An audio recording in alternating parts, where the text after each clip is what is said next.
Dreamland, a program dedicated to an examination of areas in the human experience not easily nor neatly put in a box. Things seen at the edge of vision, awakening a part of the mind as yet not mapped, and yet things every bit as real as the air we breathe but don't see. This is Dreamland. Another Sunday night Dreamland underway. Good evening, everybody. I'm Art Bell. As usual, Linda Moulton Howe, investigator, Emmy Award-winning documentary producer, and general scientific reporter for this program. Coming up in just a moment. Then, of course, Bud Hopkins, toward the bottom of the hour. Author of Intruders, Witness, Missing Time, millions of books sold. You should know Bud Hopkins. If not, you will shortly.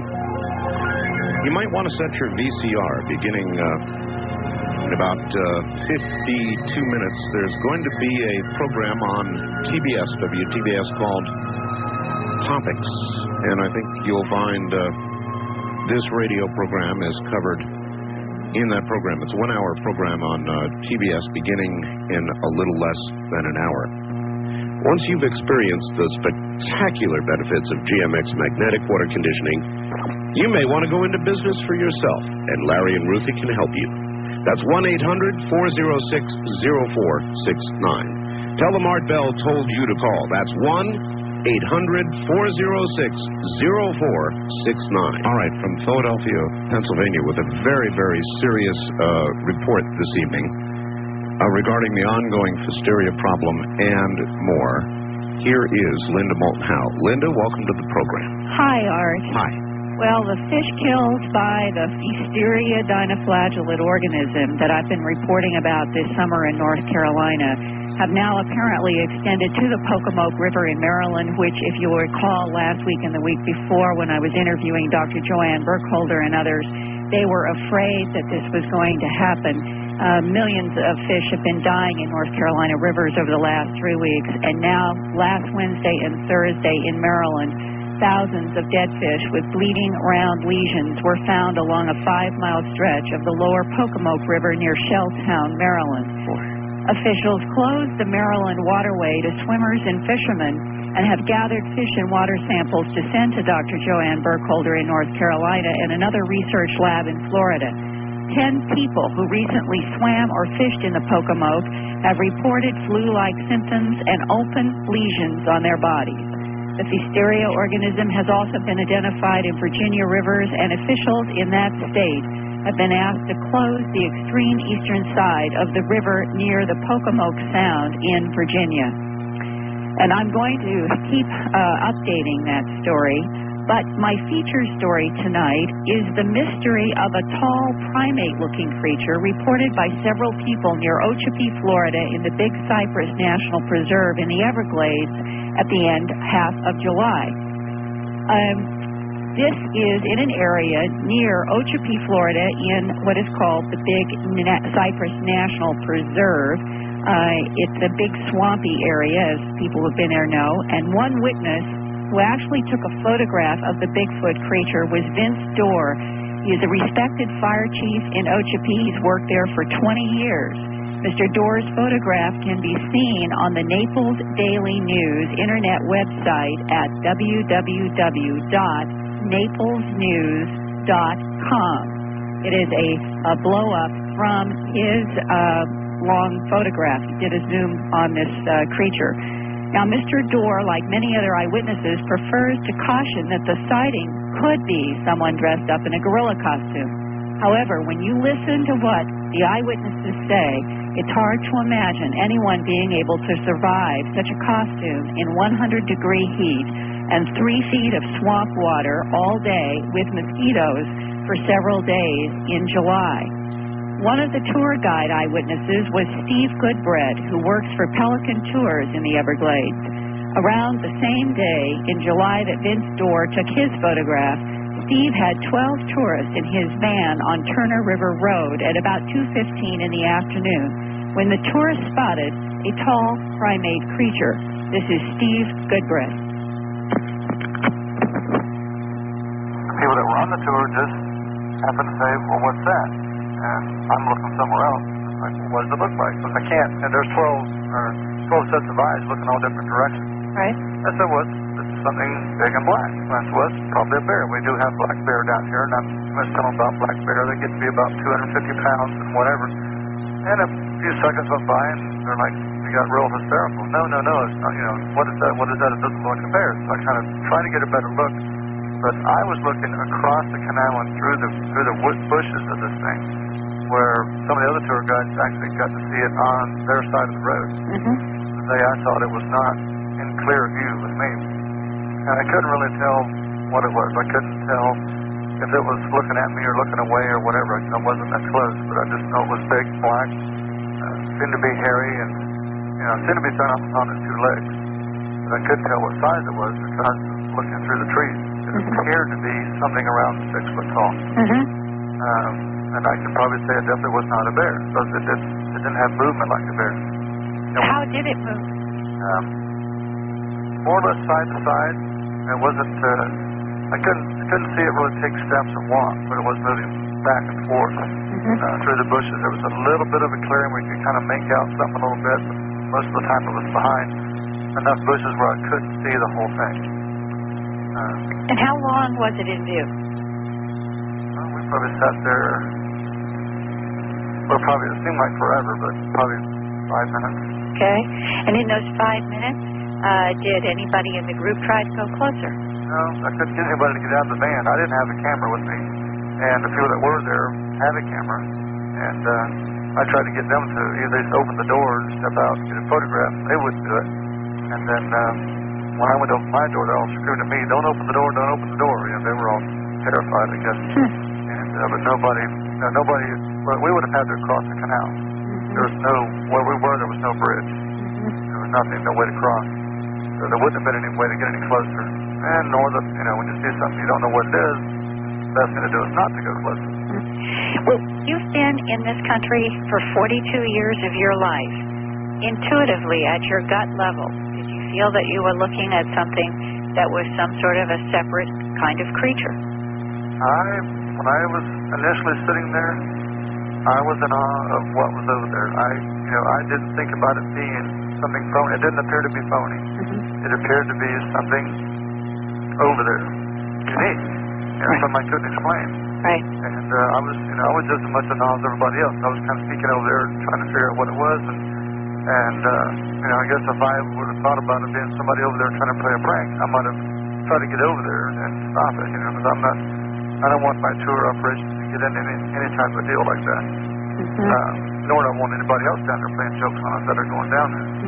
But no, my intuition was that it was real.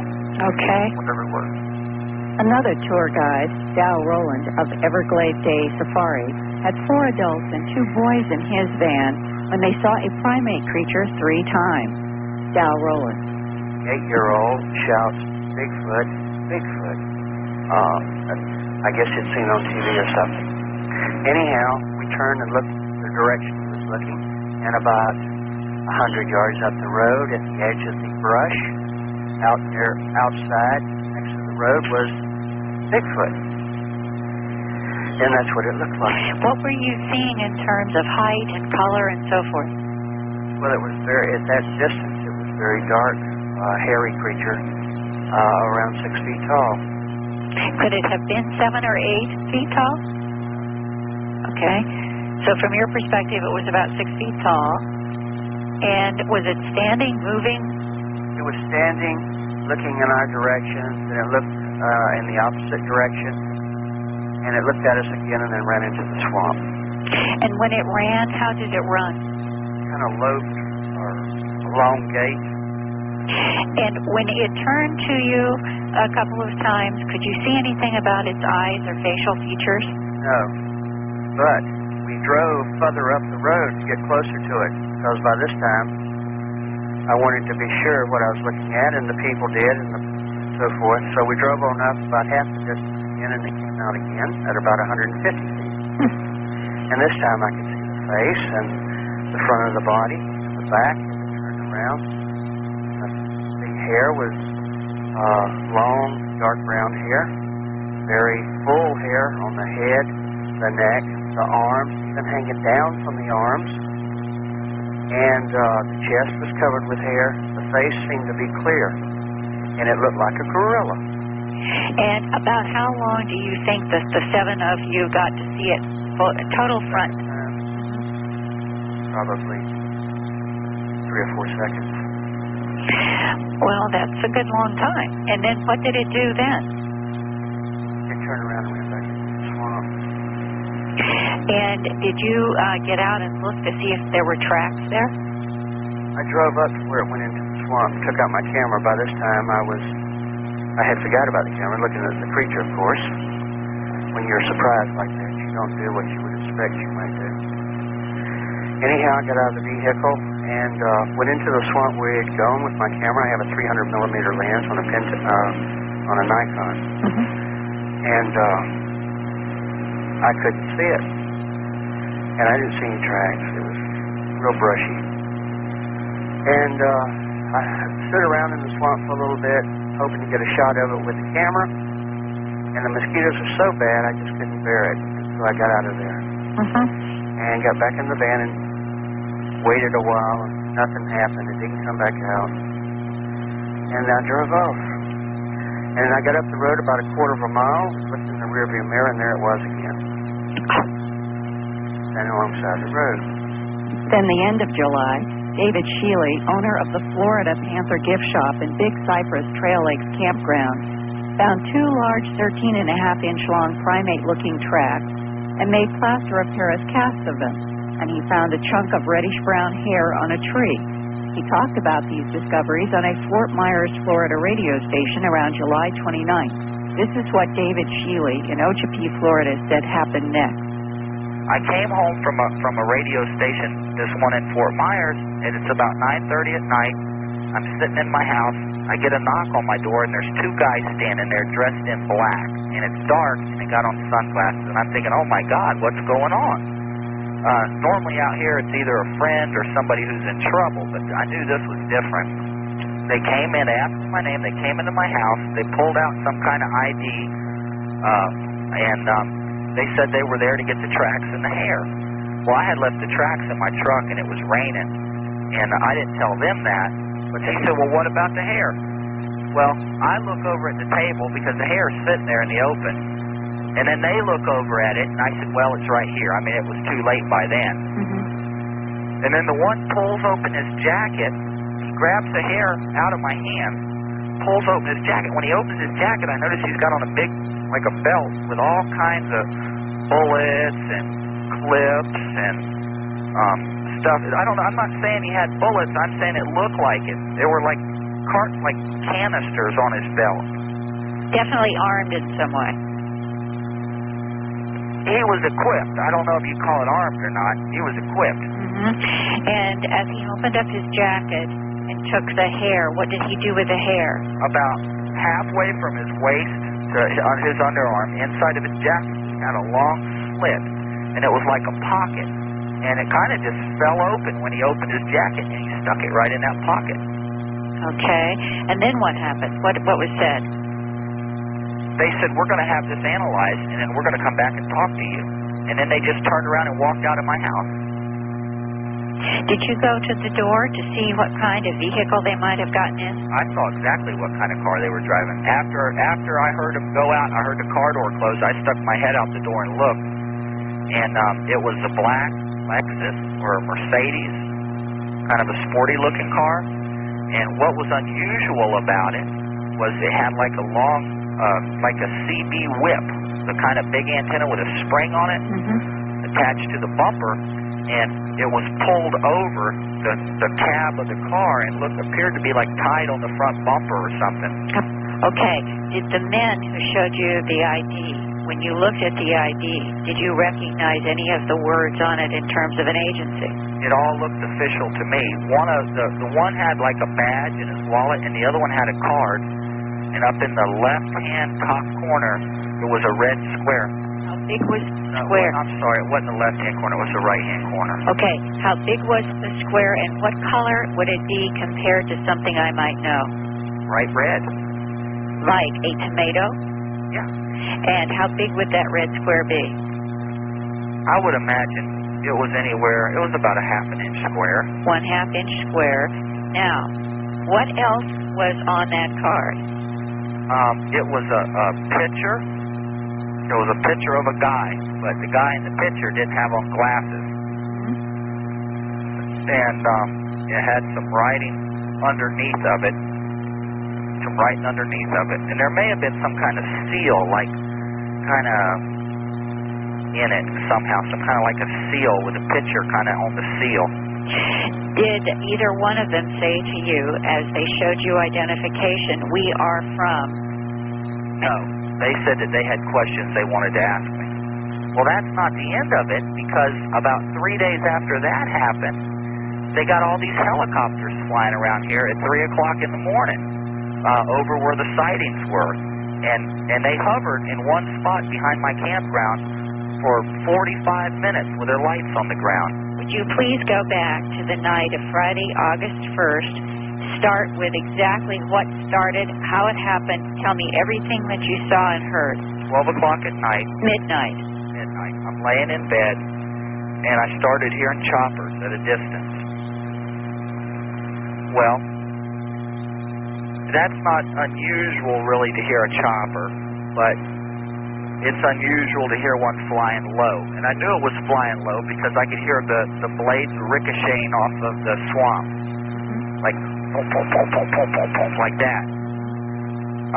So, about 2 o'clock, I tried to go back to sleep, but it just kept getting louder and louder. Well, when I went and looked at my yard, I could see that it was probably between 6 or 8 helicopters a mile and a half north of my campground in the area where they had been having these sightings. Of this Bigfoot creature. So I watched for a little bit, and I went back inside. All I could see were lights moving around, like spotlights, searchlights. So I lay back down, and they keep getting closer, and the next thing I know, they were north of me. Then they're down further in the swamp to the east of me, and at 3 o'clock, they were south of my place, about a mile and a half. And at that point, at 3 o'clock, when I walked out on my back porch and looked out there, all of a sudden they all came together, and they put their lights down on the ground, and they hovered. And I figured they had spotted something, but they hovered there. It was incredible. They hovered stationary for 45 minutes. And Art, I asked him what happened. He said that the helicopters then cut off their searchlights, flew away in the distance, and I asked him if he was able to go to that area where they converged. He said it is impossible. It's all government property. The government has restricted the use of airboats even there. The only way people can get in is to walk, and there's 3 feet of water, and nobody can get there. All right, Linda, we'll get some information out in a minute. My God. Yep. Bigfoot, men in black, and helicopters. Whew. I know. All right, hang tight. We'll be right back from the high desert, an area near Dreamland. This is Dreamland.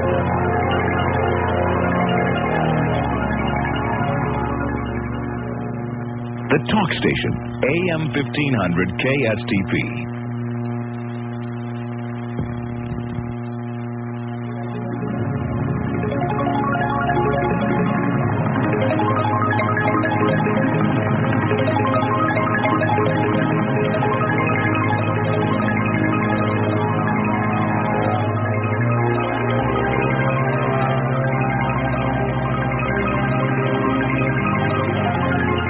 Kingdom of Nye. We continue with your calls on Dreamland with Art Bell. Call Art now toll-free at 1-800-618-8255. 1-800-618-TALK. First-time callers, area code 702-727-1222. 702-727-1222. Or the wildcard line at area code 702-727-1295. 727-1295 in the 702 area code. Now again, here's Art Bell. Once again, here I am. That's got to be a classic, absolute classic. A Bigfoot, a photograph. And by the way, Keith is looking now through the Naples News website, and we're going to see if we can get a link to it ASAP. Bigfoot, all kinds of witnesses, men in black, helicopters, a real classic, Linda. Yep. This is really an extraordinary story from that standpoint, and I'm curious if any of our listeners who may have either current employment in intelligence agencies or have had past employment, does anyone recognize any kind of an ID that would have a half-inch square that was a solid tomato red in the upper right-hand corner? All right. I'd like to know if anybody would, and if they do, could you please fax me information? I don't need to use names. I just am curious if anybody has information to Linda Howe at area code 215-491-9842. Again, my fax is 215-491-9842. And for people who would prefer to correspond with me, it is Linda Howe, Howe, at Post Office Box 300, Jameson, Jamison, Pennsylvania, abbreviated PA, and the zip code is 18929. And I also have had letters inquiring from people who had heard me talk on Coast to Coast a few weeks ago about the remaining Glimpses of Other Realities, Volume 1 that I have. That is still 300 images, mostly in 4-color, and that future editions may have to be more in black and white for cost. Right. And I would just like to let our Dreamland listeners know I am willing to autograph these books that do have the 300 images, mostly in color, Glimpses, Volume 1.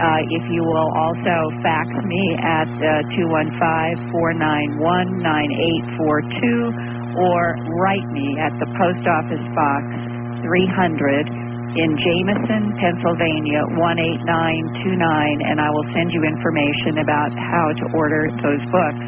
And for the rest of my documentaries and my other book, An Alien Harvest, there's also a credit card number, 800-864-7991. And Art, I feel that the mysteries are enchanting to us to try to understand, but I am so concerned about what is happening in the world around us, from hysteria to fish kills to the fact that we may actually be pushing sharks and other fish in the seas into extinction, and I will be doing a story about that in upcoming Dreamland. We'll look for it. Linda, thank you very much. Next week from Philadelphia. All right. Take care. That's Linda Moulton Howe in Philadelphia. And coming up in a moment, Bud Hopkins. You know Bud Hopkins. You certainly ought to know Bud Hopkins. Intruders, Missing Time, Witness, Nova. We'll get to Bud in a moment. Catalog, drive. Remember, leave your name and address at that number, 1-800-522-8863. Or go to my website and jump on the Sea Crane Company link. Leave your name and address there. A catalog will then be forthcoming. Are you overweight? Would you like to lose an average 8 to 10 pounds in the next month? We know that fiber helps sweep fat out of the digestive tract like a broom, reducing the amount of fat your body stores as excess weight. Well, let me tell you about a revolutionary fiber, Kaito-san. It's a natural fiber that comes from shellfish. It not only sweeps fat, but also absorbs up to 10 times more fat than other fibers. You can get this fiber in a formula called Kaito Slim. Kaito Slim is effective because you can lose weight without changing your eating habits. And there are no stimulants. It's a gentle, effective way to lose excess weight. Here's the special offer. When you order a 90-day supply of Kaito Slim, you'll get an antioxidant moisturizing cream absolutely free. Call 1-800-557-4627. It's guaranteed to work or your money back, and it's not available in stores. So call 1-800-557-4627. That's 1-800-557-4627. You've got nothing to lose but the fat. Well, all right, I said half in jest, Nova, when I mentioned the various things that Bud has done or has been things that have been done to Bud Hopkins, who's coming up in just a moment. I had a very similar occurrence, and it's going to launch this discussion, I suspect, about media, about debunking and all the rest of it. There's a fellow named Cal Korff, Korff, who went on another syndicated radio program, had a lot to say about me that was utterly and totally false and slanderous, and we have brought closure to that matter, and we have done so in the following way. This occurred Thursday night, Friday morning, I think it was, on Coast, and I want you to hear what occurred. Here it is. All right. For those of you not familiar with what is to follow, you may check my website, and you will find audio files of the words said by Mr. Cal Korff on the Sightings program, a syndicated radio program that can be heard. I pretty well covered it last night, and as you know, I was very, very angry. I believe that we have with us tonight Mr. Cal Korff. Cal, are you there? Yes, sir. Okay, Cal, I was really, really angry at you last night. My anger is somewhat abated at this moment, but I believe you've got something you want to say. Yes. Everything I said about Mr. Art Bell was completely untrue and false. I retract everything entirely and further apologize to not only Mr. Bell, but the CBC radio network and the affiliates mentioned, KFYI in Phoenix, Como, and KBI in Seattle. So your words about me and what I allegedly said were totally false. Yes, there's no evidence at all. None of it held up, and you deserve an apology, Mr. Bell. All right, thank you. I want to say something to you, and it is the following. Words, Mr. Korff, really do have consequences in ufology. Something we're both interested in. We've got room for all sorts of people, believers, skeptics, even debunkers like yourself. However, if the goal of our debate is the truth, then the reckless disregard for it harms all of us. So please, I would only ask this. The next time you decide to debate the statements of something you call facts, make damn sure that you know them to be facts and not slanderous lies. This method generally effectively prevents embarrassing retractions of the sort you just had to make. I really do wish you luck in your future endeavors. All right, and that was it. And that effectively for now ends it. There was a very, very similar situation that developed between Bud Hopkins and a NOVA program. Bud, welcome to the program. Glad to be with you, Art. It seems like a good moment, Bud. We're going to certainly talk a lot about the abduction business tonight. But I remember just prior to the airing of a NOVA show, that ostensibly they came to you and they were going to do a show, a good one on abductions, and it turned out to be something entirely different, something you did not expect. You want to tell that story briefly? Well, the general respect that people have for NOVA, of course, led me to feel that I could get at least a fair hearing. And when I spoke originally to Denise Diani, who was the producer, I said, I don't expect you to endorse the idea that UFO abductions are literally taking place in the real world, because I know that's not their position. But I said what I do expect, at the very minimum, is for the program to state that there is a mystery. After all of the theories have been expounded upon and applied and so on, that still cases are not explained and a mystery results. I said that's the least. And of course, I don't think anyone could look at the phenomenon with any kind of an open mind and not agree with that statement. Right. And so that was my understanding. I also pointed out that I wanted to stay with cases that hypnosis was not involved in, simply because that's the method of choice of attack by the debunkers on the abduction phenomenon. False memory syndrome, that kind of thing. Yeah, even though hypnosis is not essential in many cases, and of course everybody remembers some of it, if not all of it, in various abduction experiences. So it's always been a false issue. But anyway, I said let's stay away from that. And I was led to believe that this was going to be an objective look, which would admit finally that there are some unknowns about the phenomenon. Even the Air Force has been in doubt about its sightings years ago. Sure.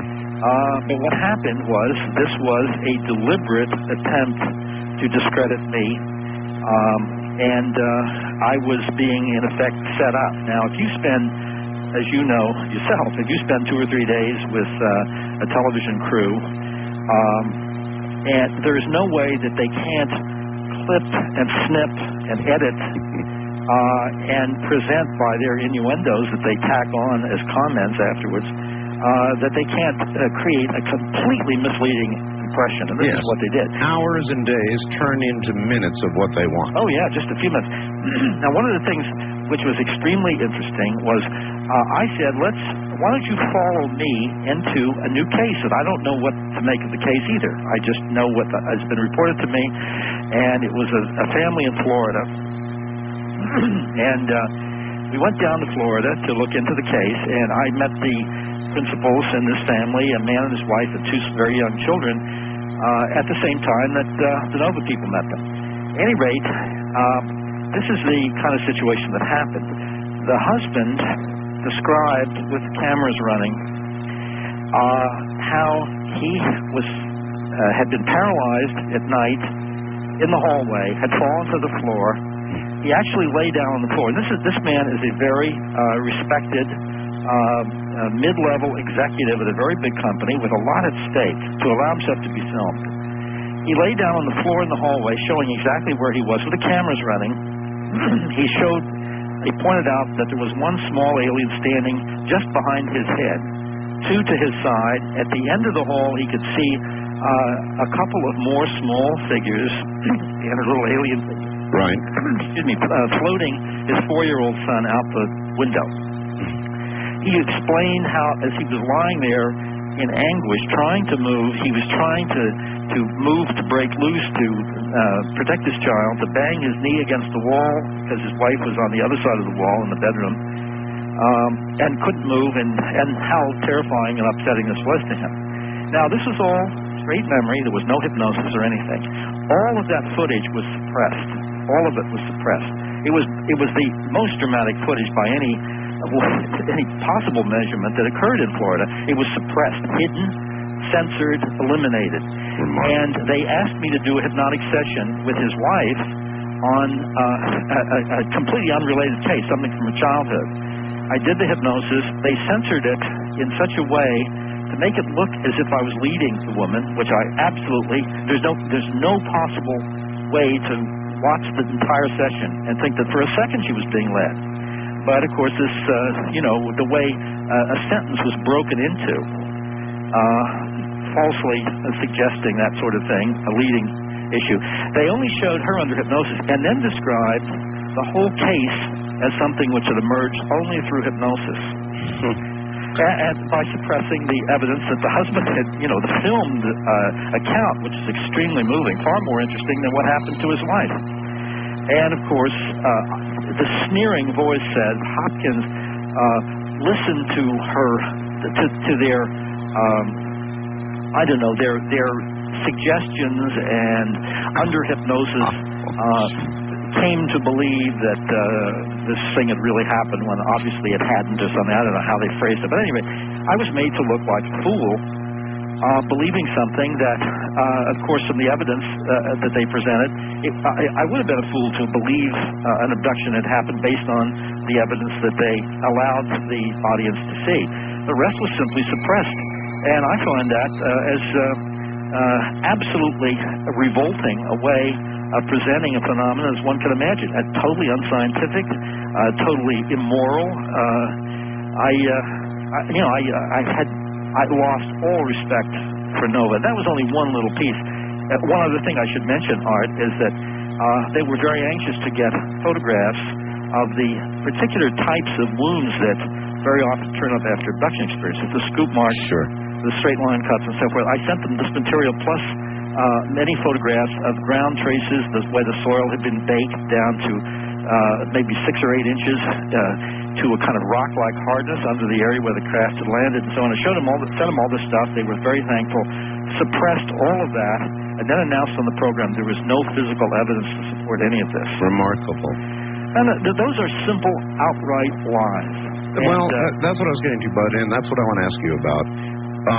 The Calcorphs, the Nova piece, it's on and on and on, and we must be getting close to something for people to actually set out to lie. Yep. That means we're coming close to something, and I don't know why it's going on. Do you? Well, I have an idea, and that is this.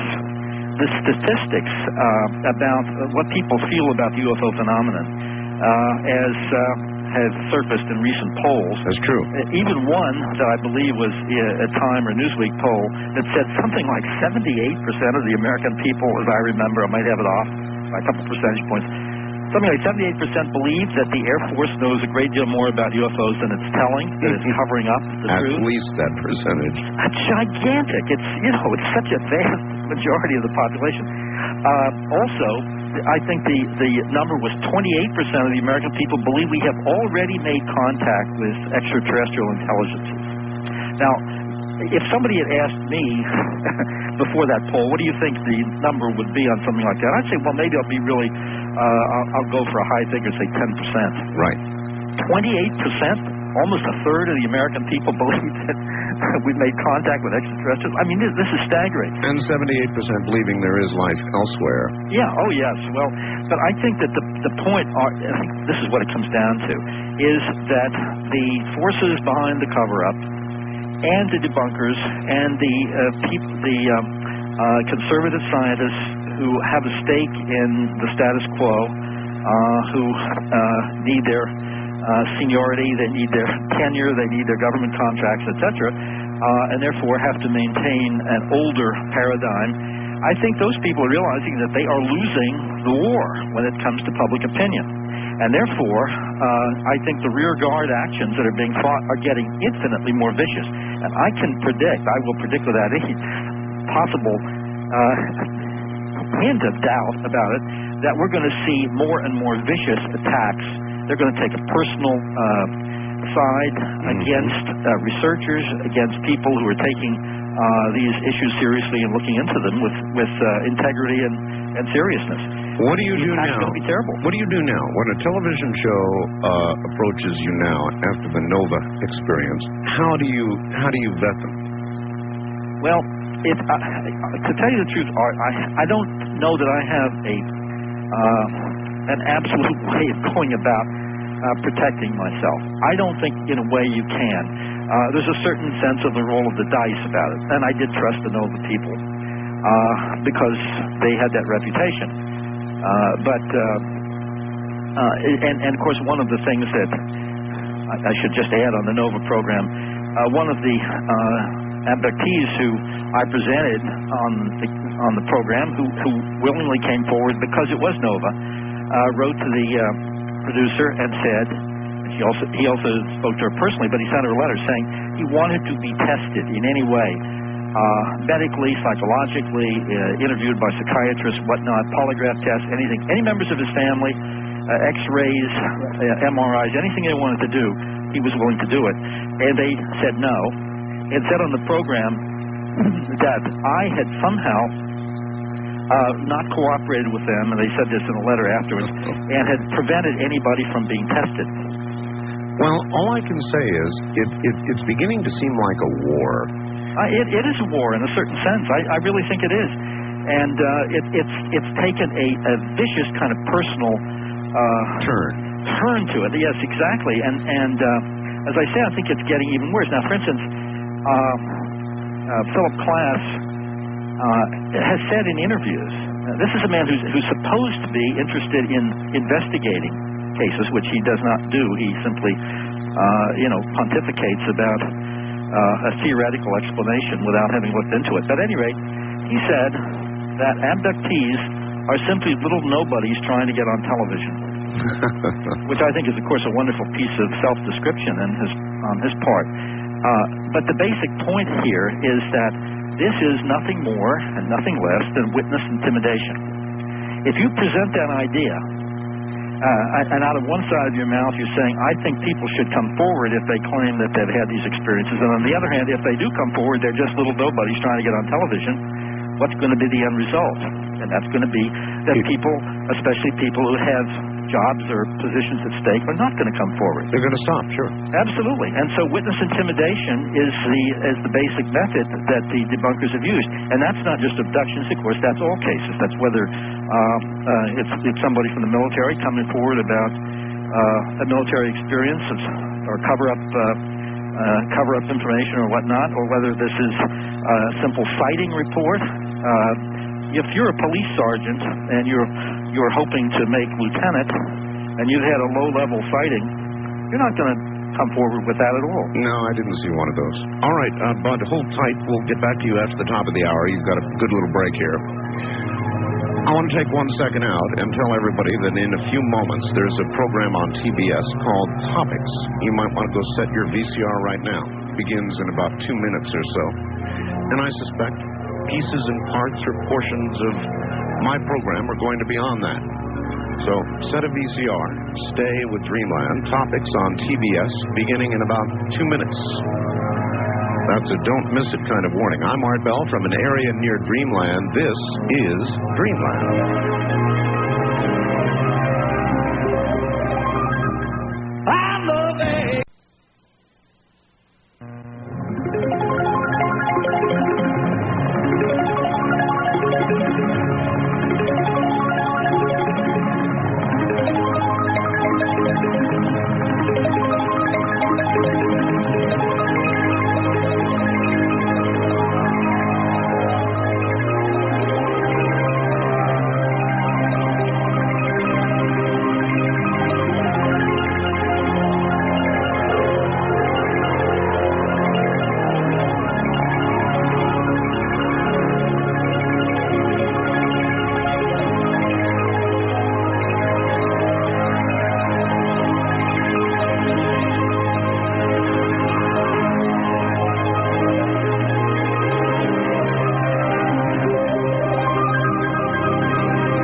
AM 1500 KSTP.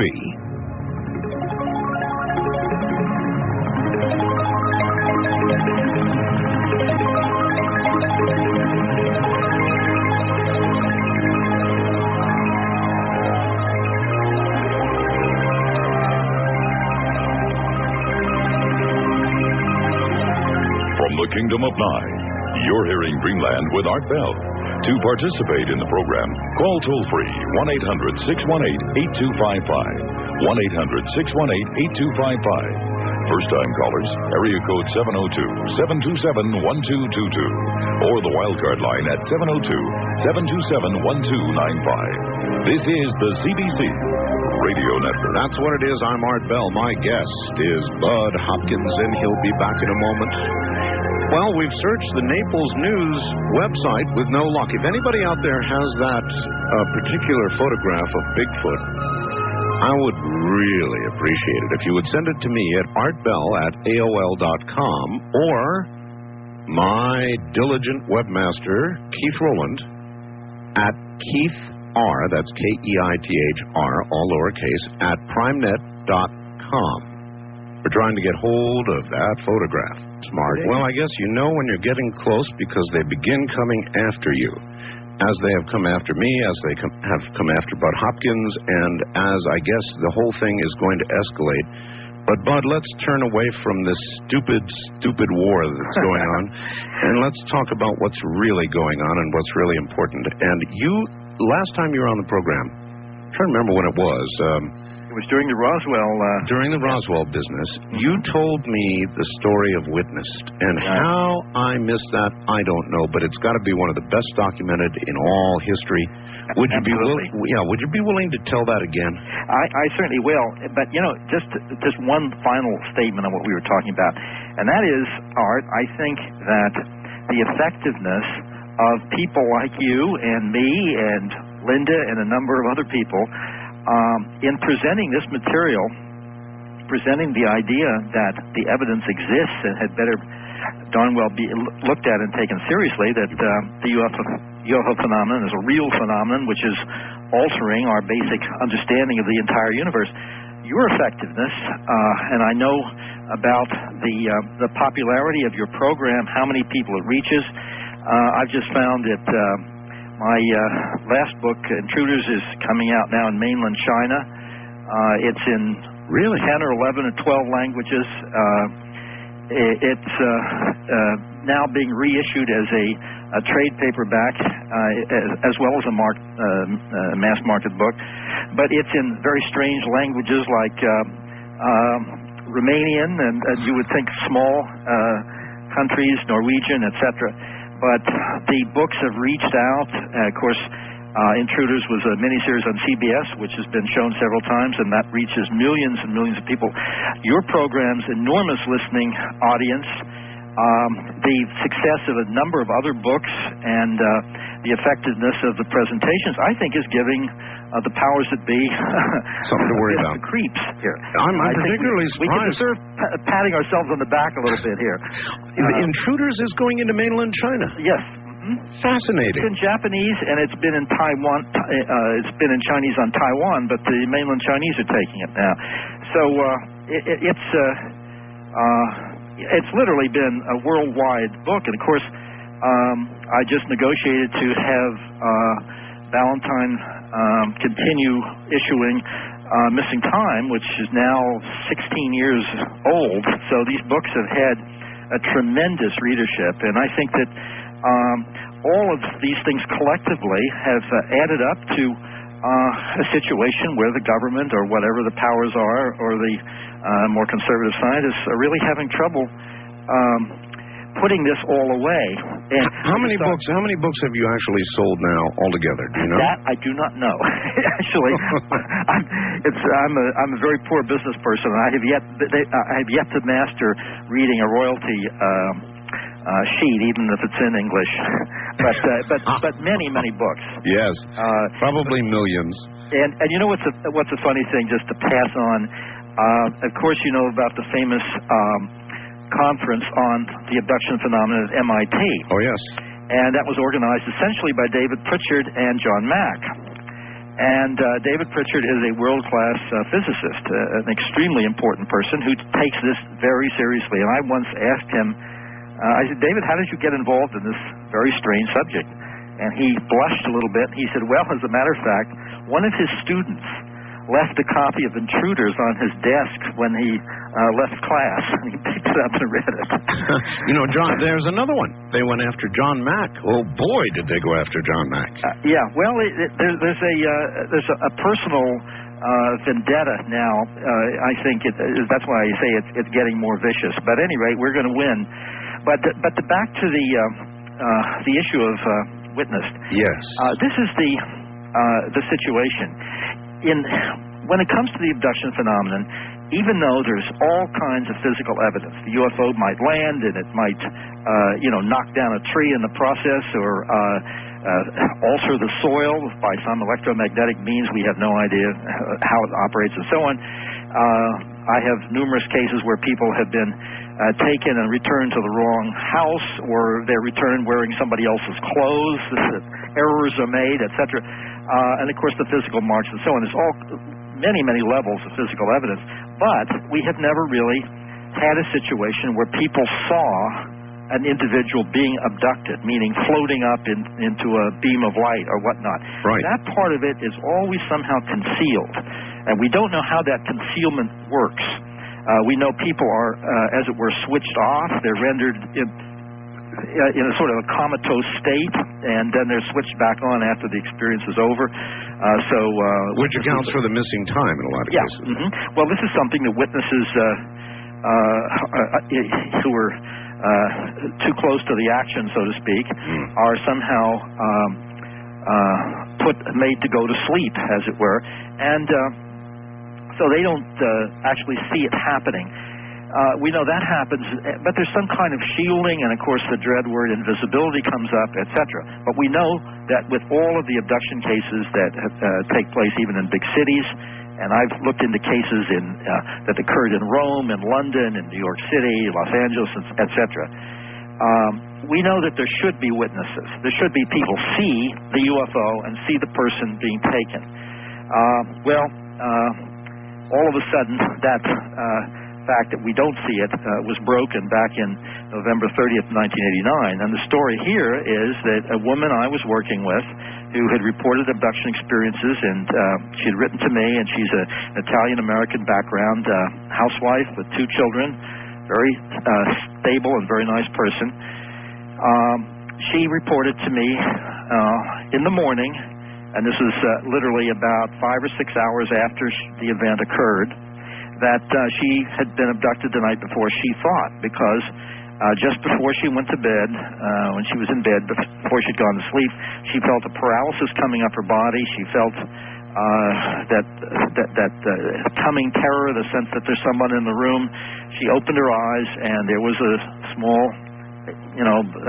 gray figure with a big head and big black eyes standing at the foot of the bed.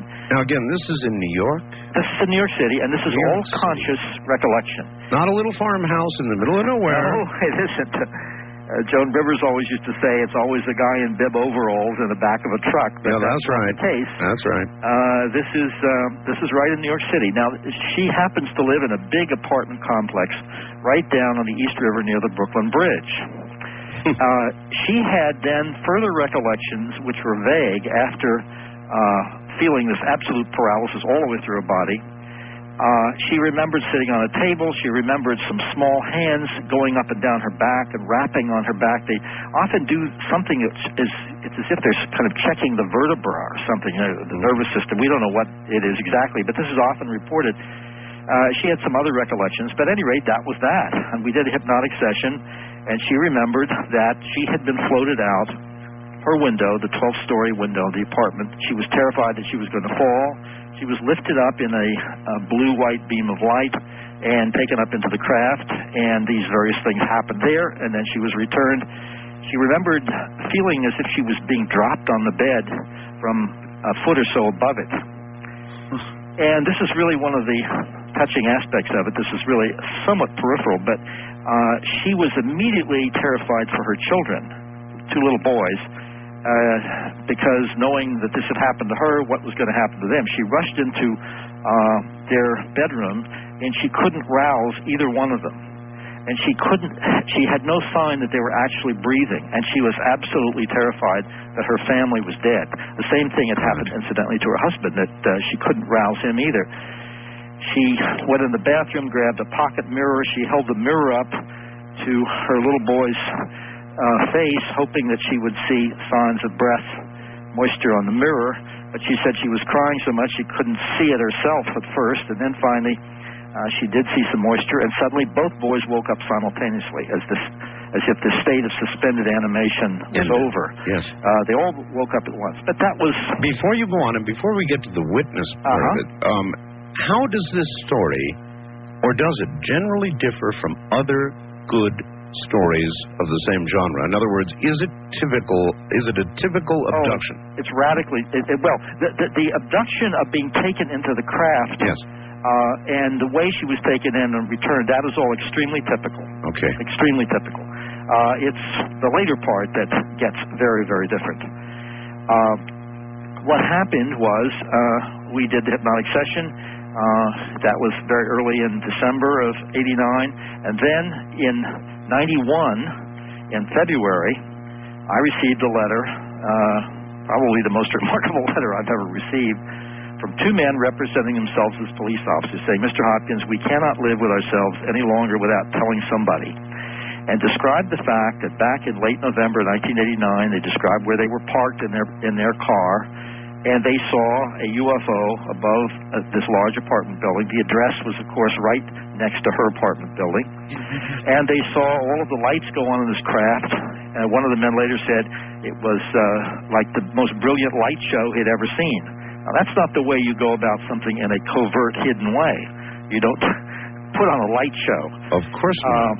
And then they saw this blue-white beam of light shine out of the bottom of the craft, and a woman and 3 small alien figures rolled up in a somewhat of a fetal position, came rolling out the 12th-story window in midair. 2 policemen. They turned out not to be policemen, but government security intelligence agents. They told me they were policemen at first, but they ultimately, I think, were trying to see whether they could trust me or what I would do with this and so forth. So over the ensuing next 3 years, they gave me more information, and I have established a rather cordial relationship with one of the men, even though we had never actually physically met. We have maintained this relationship through audio tapes that he sent me and many letters. I take it they have ongoing employment. Yes, they are high-level security intelligence agents. And to tell you how high-level they are, it's a complicated thing, but Linda identified, the woman who had floated out the window, identified one of the men because she was reviewing a number, 6 hours or so, of tapes having to do with events at the United Nations, because we were looking to see if she could find either of these two men, because ultimately we found out, they explained that they were intelligence security officers dealing with some important political figures who had left a meeting at the UN, and they were guarding these people. They were heading down towards Governor's Island, which is a secure helicopter base, Coast Guard base in New York Harbor.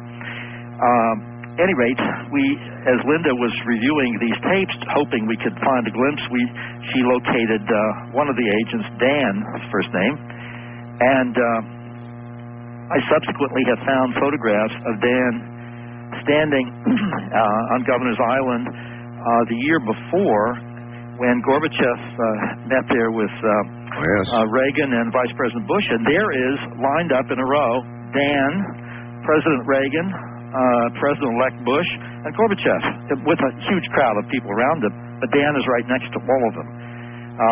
On the tape, we see him actually opening the door for Gorbachev's car, obviously operating as an extremely high-level security agent, security intelligence agent.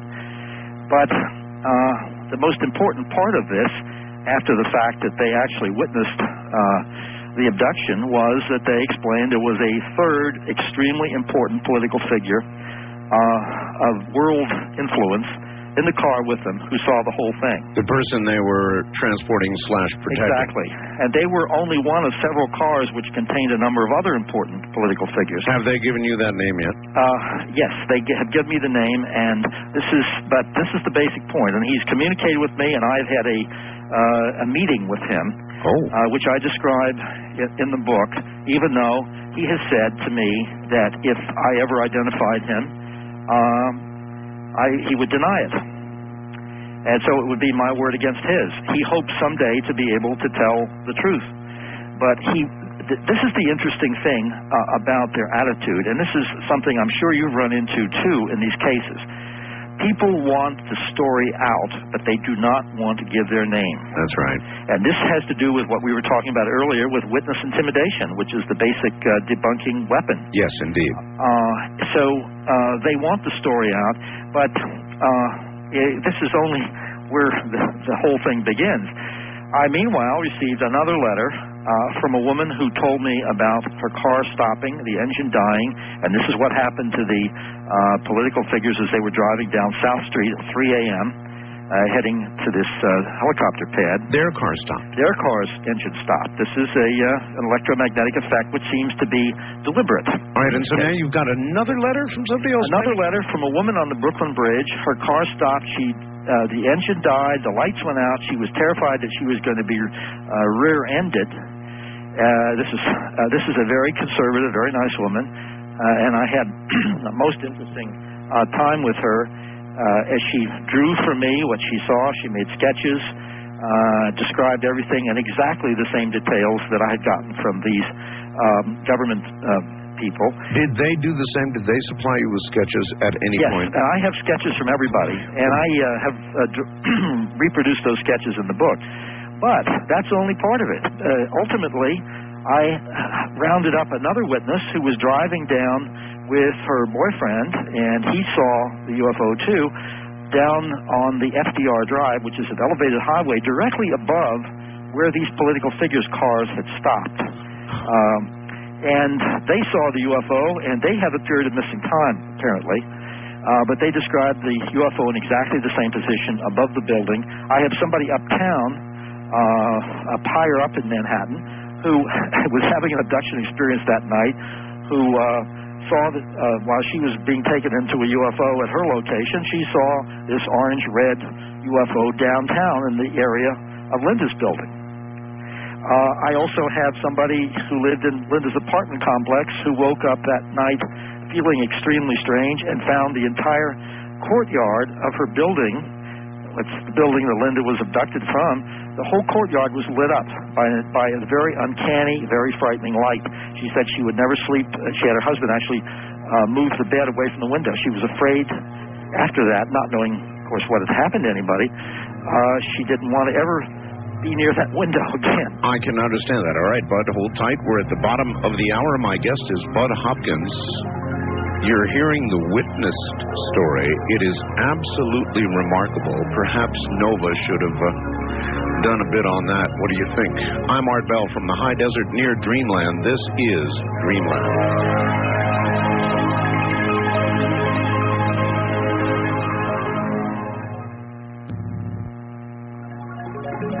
The talk station, AM 1500 KSTP.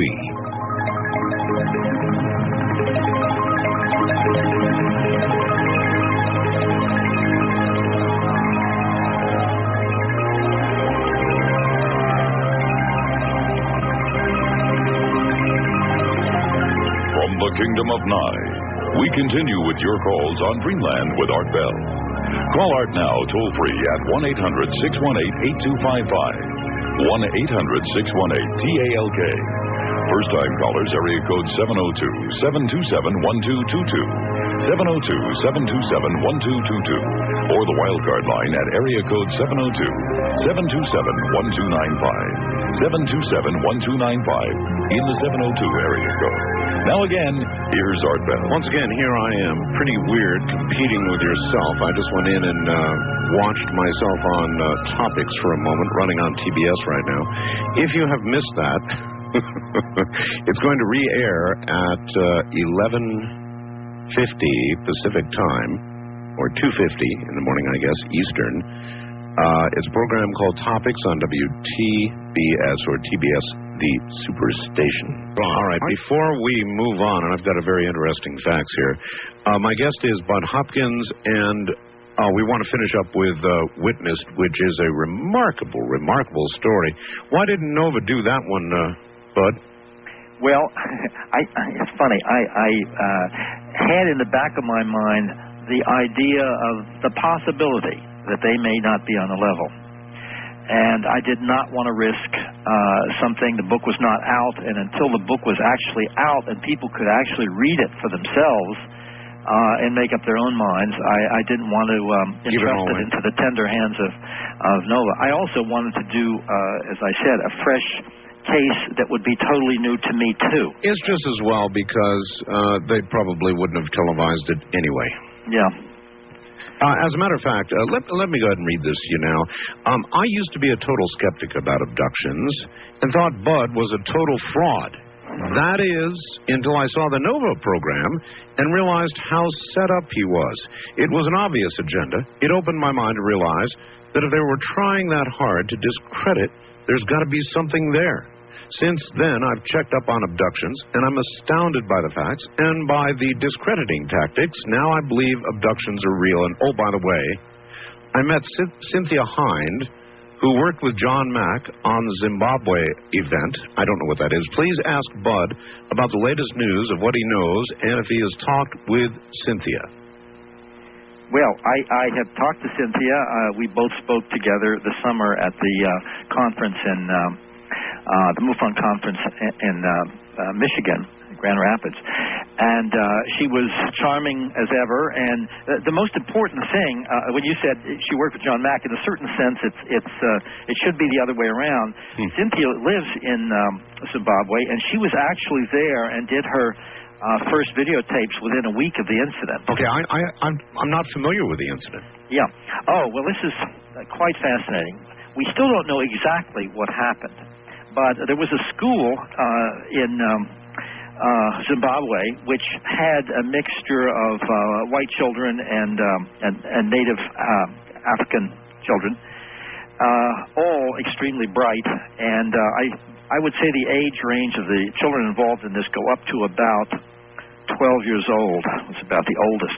They were out on recess, and there were some 60 children, and saw a UFO land. Actually, there were several UFOs flying around. This was all daytime. The thing landed in a kind of wooded area just adjacent to the playground. The children watched in amazement, and a figure with big black eyes came out of the craft and stared at them and scared them to death. The children, some of them ran in to get the teachers, and nobody would respond. Of course, this can't be, so therefore it isn't. Sure. Some of the smaller children were quite terrified and crying, and what happened then was some of the teachers began to take them seriously after they came back in the building, and everybody, the UFOs had left and so forth. They were quite taken with the similarity of descriptions that they were getting from these various children. And Cynthia Hind, who was quite a wonderful woman, as I say, lives there, and she got to the school very, very shortly. I think it was within a week. And she showed at this MUFON conference a series of videotapes which she took. Now, John Mack later on went to Zimbabwe, as have some other people, Michael Hesseman, who also interviewed the children, and I think, you know, when you're interviewing young children about something like this, there's a law of diminishing returns. Yes, of children course. have told the story many times. But there is absolutely no doubt in my mind that these children saw something that scared them to death, and their descriptions were extremely similar. The drawings are quite fascinating that they made. Now, we don't know whether there was any abduction or anything that happened, but at least here was a low-level landing, and in the old parlance of investigations, a CE3 case, meaning a close encounter of the third kind, which means we see UFO occupants. And they were some... I believe ultimately 40 or 50 feet away from a whole yard full of children. Okay, Bud, let me ask you this. With respect to Witness, the story you told us, with respect to Zimbabwe, the one you just told us, two incidents when people saw something happen. Many witnesses, Many no doubt about witnesses, it. yes. But most times, there are no witnesses. So what kind of conclusion do you come to when you begin thinking about that? In other words, are they only seen, Bud, when they wish to be seen? Well, in the case of Witness, that's what seems to have happened. They seem to have put on a display deliberately to attract attention rather than to conceal what they were doing. The woman on the Brooklyn Bridge told me that as she watched this thing unfold and these brilliant lights and these figures floating out of a 12-story window, she said all I could think of was that somebody's making a movie, that she was seeing somebody's special effects. Sure. She said, this just can't be. And she said it was so real, and she said it must be fake. It's just impossible. And therefore, it would seem, because they can do this and do it again and again without direct witnesses, that this was one case where they wanted to be seen, I think, because of the important political figures who were in these cars down below. You're aware, aren't you, of the Phoenix lights, of course? Yes. There is a Phoenix City Councilwoman, Frances Barwood. Right, and she's the one... She simply sat there in a city council meeting and asked that there be an investigation. Well, she has gone through hell. Yeah. The mayor of Phoenix has a little thing where Frances Barwood talks into aluminum foil. I mean, she's going through living hell. And, of course, look at what the governor tried to pull with his little stunt to... Yeah, that one I still don't believe. He said he was going to be an announcement of an investigation. Yeah. He went in to court where he had some things himself to answer for, I guess, and came back out and guess the whole thing is a joke. Yeah. Now, with respect to abductions, Bud, with respect to Phoenix and all the other sightings, Las Vegas recently, it's happening more and more and more and more. They want to be seen. They want to be noticed. Do you think they're sitting up there saying, well, where the hell's our press? Well, Art, it's very, very hard, of course, to know exactly how an alien would think. I mean, that's one of the problems we have. when we use the word alien, I don't mean in a pejorative sense. I just mean they're not us. My use of alien was when I'm in Mexico, I'm an alien. It doesn't say anything about where I come from or what I am. Right. But they are different. They are not us. And so how their minds work and what their ultimate goals are, we do not know. But it would certainly seem, in terms of the effects that these events have had, and that's the Phoenix lights, just as an example, showing up over a city. If in fact this is a legitimate UFO sighting, I know there's this recent theory about flares. The flare business, but at any rate... I don't think so, Bud. It was a 106-minute event. I know. Flares last 5 minutes. Those are remarkable flares. But the point is that it would seem as if doing this over a major city is, again, a kind of deliberate attempt to attract attention. Precisely. Alan Hynek used to say that it's almost as if we're being subjected to a kind of slow, gradual consciousness raising. Mm-hmm. And the year-by-year figures of growth of the population who accept the reality of the UFO phenomenon would attest to the fact that however they're doing it, it's working. More and more people are taking this seriously and understanding it. And I think that when we get to some of the attacks on some of these people, like the councilwoman that you just referred to, and for that matter, attacks on you, attacks on me, and others, I think that part of it has to do with a tremendous uneasiness on the parts of the people doing the attacking. This really undercuts everything. And it's interesting when you said that you had trouble accepting the idea of abductions. Many UFO researchers would say they could accept the idea that UFOs are here and they're obviously some kind of intelligence that's not from Earth is piloting them.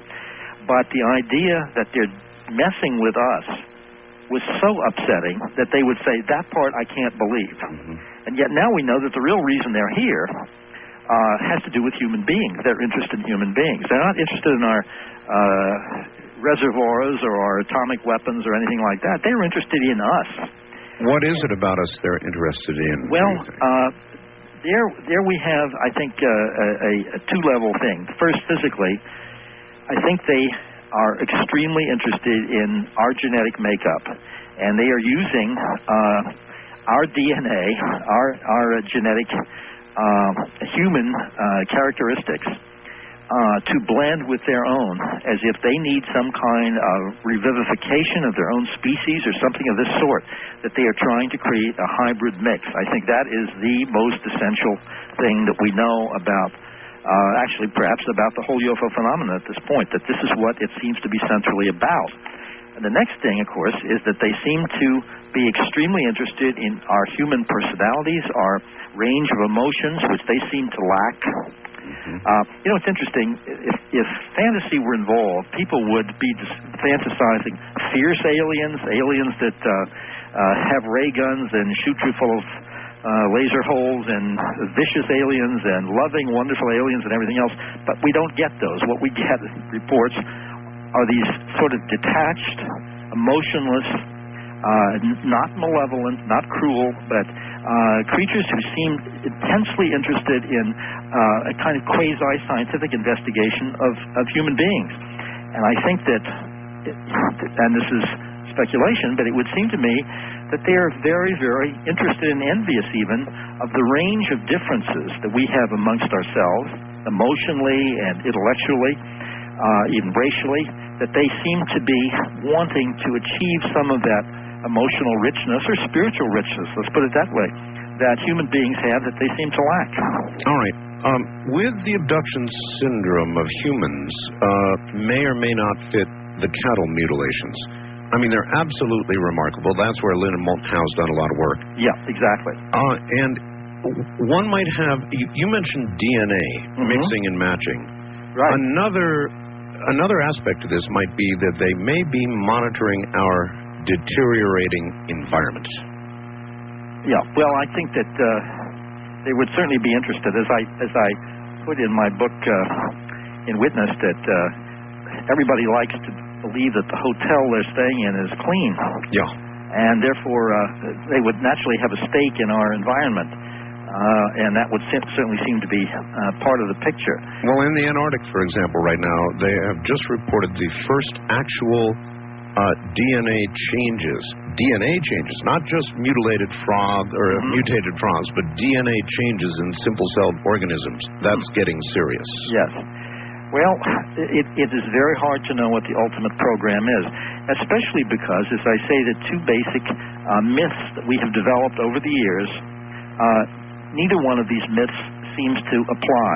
The one myth is, of course, the evil aliens here to blow us up, and Lord knows how many movies there have been on that score since the beginning. The alien as invader, and the other is the benevolent alien here to help us out. Warm, fuzzy little guy. Yeah, wonderful. And, in the old contactee reports back in the 50s, everybody was taken to Venus by these beautiful creatures with long blonde hair and soulful eyes, and they sat around, one man reported sitting around in the Venusian swimming pool with these gorgeous Venusian women. But that whole idea of benevolent aliens or malevolent aliens, neither one of those has panned out. What we get is something that is still elusive as to what its ultimate purpose is with regard to us. We know what they're doing to humans. We know what they're taking, just as Linda knows what they're doing to cattle and what they're taking.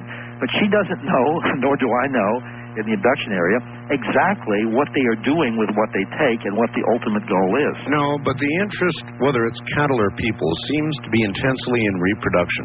Yeah, absolutely. There is no doubt about that. And this is, of course, something that when I first started looking into the abduction phenomenon back in the middle 70s, I kind of averted my eyes from. I didn't want to think about that. I understand. And in my first book, Missing Time, I didn't even deal with it except in a very peripheral way. But ultimately, it became so clear that I wrote Intruders, and I thought that at that point, it was kind of amusing. I got a very nice review, mixed but essentially kindly, and it urged people to read the book in the New York Times. And I was thinking, in the history of the New York Times, no book as wild as mine has ever been favorably reviewed. A book that says, in effect, extraterrestrial beings, or whatever we want to call them, are coming here to take sperm and ova cells from us to artificially inseminate our women to try to create a hybrid mix. This was the material that I presented in the book in a number of different cases. And it was taken at least partially seriously by the Times editorial staff of the book review. And of course, at this point, that was 10 years ago when the book appeared. It's had such a wide influence that I think it's fairly safe to say that there's no investigator into the abduction phenomenon, who takes the phenomenon seriously as opposed to a debunker, who doesn't accept the idea that this is very, very central. There are many abductees, women, but who have later then been abducted again. Of course, it seems to occur again and again, and been shown what they believe to be their children. Yep. Typical? It's very typical, and even some men have been shown little children and made to feel that their cells have contributed to the making of that child. And the touching, tiny details when you deal with these people, the details that you hear just have the ring of authenticity about them, apart from many, many other reasons for accepting these cases. But I've had 3 different women tell me, who didn't know one another, and this is under hypnosis, or this is a conscious recollection, that when they were handed a small child, let's say it was a 2-year-old or 1-year-old, approximately, hard to know, but they looked like a strange mix between us and them. And these children universally are described as having very sparse hair. It's usually a kind of white or a blonde, very pale hair. When they have been handed these babies, 3 different women have said to me that the baby's hair is all standing up. Nobody's combing or brushing their hair. Nobody's brushing their... She said, it's like they don't know how to take care of hair. And these mothers, who have this strong maternal instinct, are upset that these poor little babies are not being groomed. And I keep thinking, that's just one of those eminently human details, which underlines the fact that this is a real experience. It certainly does. Fairly common, then. I'd never heard that before. Yeah. And now, this is the other thing about the what I call the presentation scene, where the putative parent is handed the baby or the child that is extremely interesting, too, and touching, is that the aliens seem to believe that humans have some emotional or magical ability in their own touch, in the human touch. Well, we do. We do, exactly. But they want us to hold these babies, and the implication is, and they have even said it, that you will give this baby strength. And when you think about this, if they are of such an advanced race and scientific accomplishment that the females have not had to carry offspring inside their bodies for gestation period, as we have here on Earth for the 9 months, etc., and perhaps babies are created completely in vitro, test tube babies, so to speak. Well, did you know they just invented an artificial womb here on Earth? There was just an announcement, not for humans yet. I didn't know that, but it certainly seems to be in the offing. I mean, something like that after the cloning and the reproductive skills that have been gained recently by scientists. Exactly. But I think that if a mother, so-called, in some kind of cosmic family from wherever, has never carried the child and sort of, I suppose, acquires a child the way you buy a puppy in a pet store or something. Lord knows how that would work. But the necessary emotional connection that a human mother feels after having carried that baby internally for 9 months, that would be completely lacking. So they don't seem to know what to do. And these babies seem to be, these hybrid babies seem very often to be described as being looking very sickly and weak and as if they're not thriving. It's as if that this is an ongoing experiment, really, that is not yet actually foolproof as far as the UFO occupants are concerned. So you really haven't made your own judgment. When we come back, I want to ask you whether you believe it's benign or malevolent or both. It's the top of the hour. Relax. We'll be back shortly. I'm Art Bell from the high desert near Dreamland, Area 51. This is Dreamland.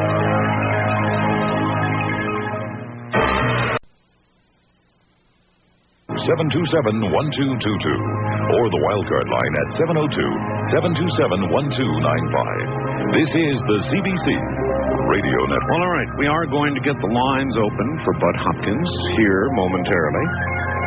For those of you who missed the Topics program, which ran on TBS, it will not be shown tonight, but rather Monday night at 11:50 Pacific time. So if you missed it Monday night at 11:50, they're going to rerun it.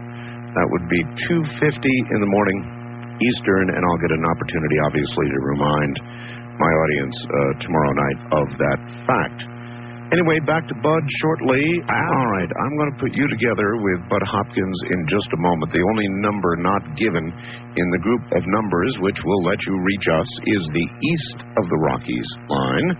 Anywhere east of the Rockies, it's 1-800-825-5033. That's 1-800-825-5033. What? Back now to Bud Hopkins. And Bud, I guess we should retrace here because I just got the following from Brian. Art, I've been listening to the show and thus far I haven't heard Bud tell the listeners what the Lady of the Sands said to the important political figure. What was said, I believe, is the reason for the abduction and may give some insight as to what the aliens are doing here. Well, the book is so complex. As I said, there's virtually a cast of thousands and so many complex incidents that there was just no time to begin to get into anything beyond the central event of November 30th, 89. The Lady of the Sands episode has to do with an abduction, material that surfaced later about the original abduction experience. This very important political figure was himself abducted that night. although that didn't emerge right away. And one of the things that occurred that Brian is referring to here is that Linda Cortila, the abductee, said something to him implying that he was responsible, or humans were responsible, for despoiling the environment. Now, her saying this seemed to be something that was imposed upon her, as if the aliens were using her. I used the term alien co-option. They will somehow, and this, we get this again and again, a person will report themselves being in an abduction experience where they are doing the alien's bidding willingly, even dressed as if they were an alien, and feeling afterwards great remorse, feeling that they had somehow been used and abused, so to speak, and were not themselves, really. Linda explained to me afterwards that she was herself not an animal rights activist or any kind of an ecologist or anything, even though it was in effect her voice sort of lecturing this important political figure about issues. We don't know, again, whether this is the real, a really important point, or whether this is some kind of smokescreen. Nevertheless, the environment was mentioned. Yeah, oh yes. All right. That has come up many times, but we don't know whether that's a real thing. As I pointed out, nobody likes to stay in a hotel that's dirty. From the aliens' point of view, that they would obviously favor a healthy environment on this planet. Much to cover, but Bud, look, beginning in about 1989, we started to get relatively simple crop circles. And now, this year, they become more and more complex and more frequent until this year. We have had the most complex, the most frequent crop circles. It's absolutely going crackers in Europe right now, even in this country. Crop circles.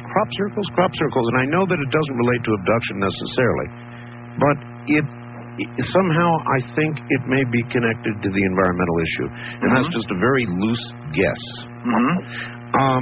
Have you thought about that at all? Well, you examine every kind of possibility. Now, we have many cases where abductees report being shown images of a ravaged Earth, or the Earth blowing up, or floods, or disasters. We don't know whether, in fact, this is a warning of the future, or this is some kind of projective test to see exactly what kind of loyalty we owe our own planet, how we would feel if such things might happen. We don't really know what this means. What I feel we really need is some kind of guidance.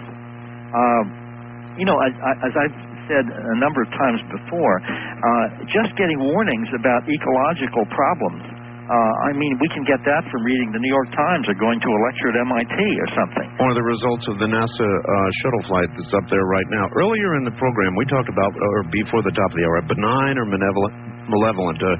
Here's the facts.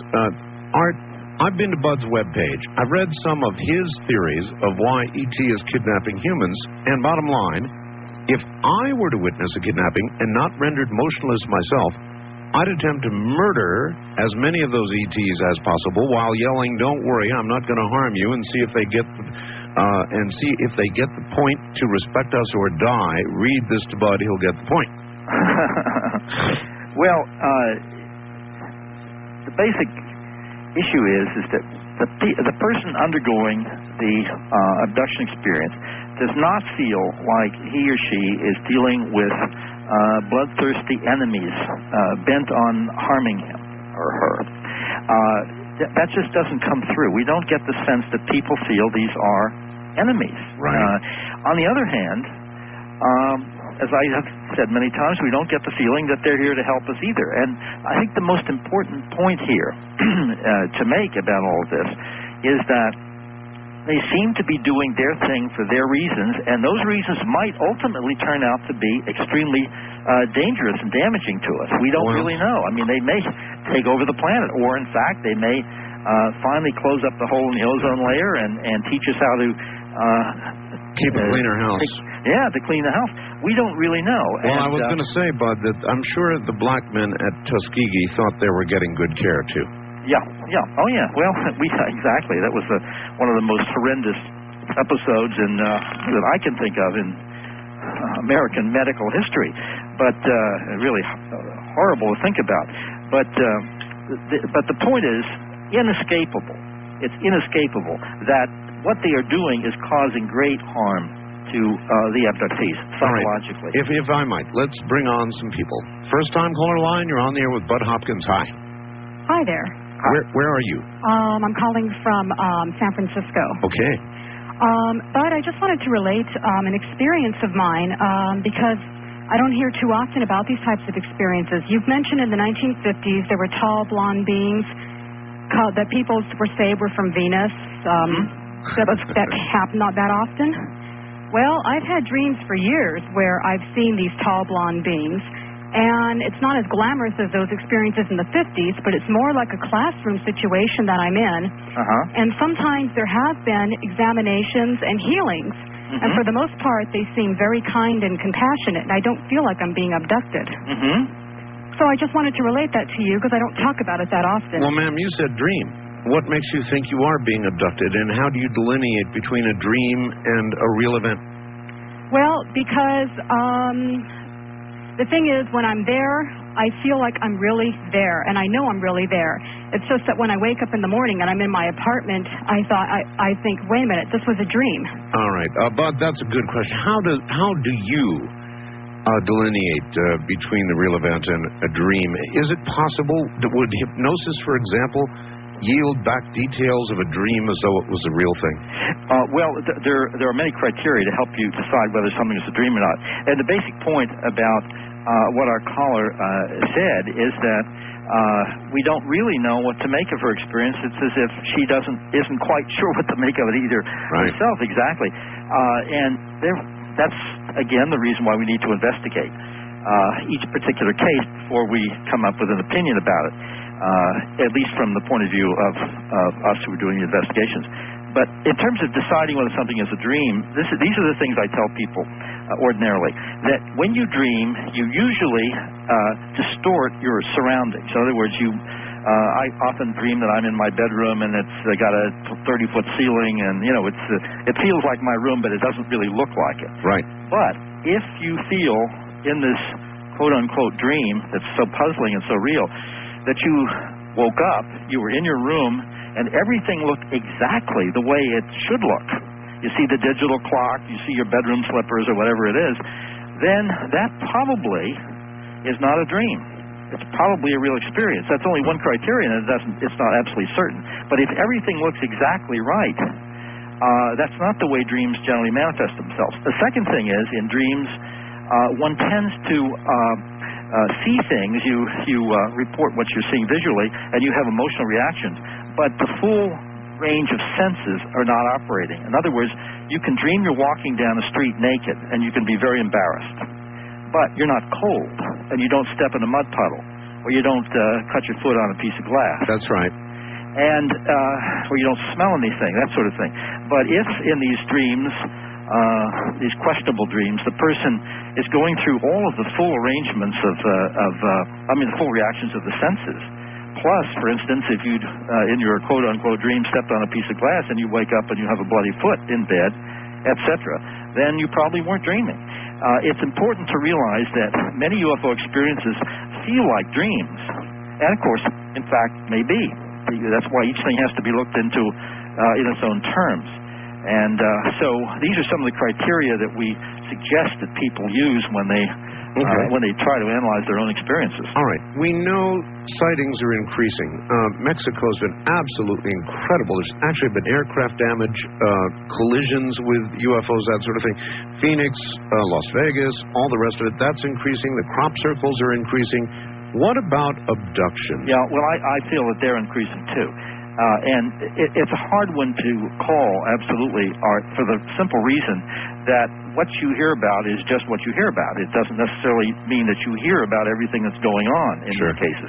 It's a little harder to conceal a huge crop circle than it is to conceal an abduction, where the abductee may not want to tell anybody or may not know who to report it to, etc. But beyond that problem, which is a very large one, it's my feeling that there is a momentum to this, and that there are more abductions, and that the UFO occupants are getting even a little more sloppy in their carrying out these abductions. More mistakes are being made. You would be surprised. I get calls from people who say, boy, I'd like to be abducted. Yeah. What do you say to those folks? Well,